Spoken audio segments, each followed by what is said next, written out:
When Alexander Luthor's battered craft slammed through Earth's sky, people gathered like moths around a streetlight, curious, afraid, whispering. He climbed out of the wreckage like a man from another season. Tuxedo manners, a crooked smile, and eyes that didn't belong to this world. "Dear country cousins," he said, removing his helmet and sweeping his voice across the small crowd. "Where might I find your super people?" That question should have been the strangest thing anyone saw that morning. It wasn't. Hours later, the Justice League was breaking a falling airliner into safe pieces over the Hudson.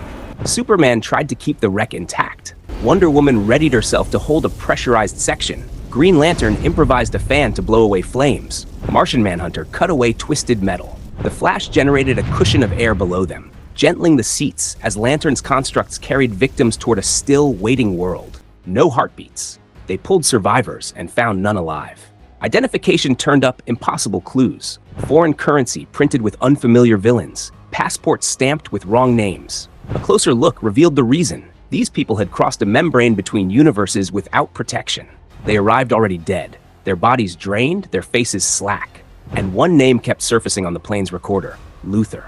When the League confronted Alexander, he answered like a man offering the key to a locked house. No excuses, no lies, just a maddening, earnest claim. He was from an antimatter world where justice and righteousness wore other faces. He had come looking for allies to topple the Crime Syndicate, a cabal of superpowered tyrants led by Ultraman, an anti-Kryptonian whose strength had turned into cruelty. 48 hours, Luthor pleaded. One chance. He spoke as if bargaining for his life, like a man whose world had already burned to ash. The League argued. Batman, practical and wary, refused to let their team become an interdimensional police force. The rest wrestled with the same question. Could they turn away a plea that might stop an entire planet from exporting its suffering into other worlds? Wonder Woman's answer was simple. If we stand for justice anywhere, we stand for it here. By vote and conscience, the League boarded Luthor's vessel and flew into the mirror. Earth, too, was a city of shadows. The sky carried the color of old bruises. The streets buzzed with fear like a live wire. Luthor led them through ruined neighborhoods to a moon-based fortress, words tumbling out. Ultraman had been rebuilt after his ship exploded, given unthinkable power, and sent back home with a mind that hungered for violence. He and his crime syndicate had turned a civilization into a machine of oppression. The League moved fast, hoping surprise would tilt the odds. Superman and Lantern's constructs drew eyes across the skyline, while Batman stalked the alleys with a hunter's patience. On the air, Wonder Woman broadcast a message from the League to the people. You are not alone. It was strange counsel in a world where hope had been outlawed, but her words spread like a seed. Then Ultraman answered with a single image that burned itself into the planet's heart. He wrapped his arms around the upturned statue of Lady Justice on the Capitol dome, not in tenderness, but in mockery.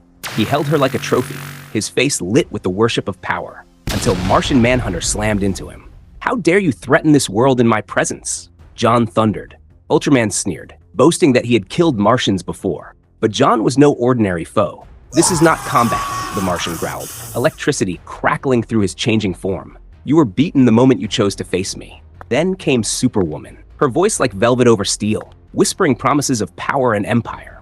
John's telepathic gaze cut her off. "I see what lies beneath your mask, and I find nothing worthy." Ultraman staggered, weaker by the second, cut off from the anti-kryptonite that sustained him. And for the first time in memory, the people of that shattered Earth looked up and saw something new. Not tyrants, not syndicate, but justice.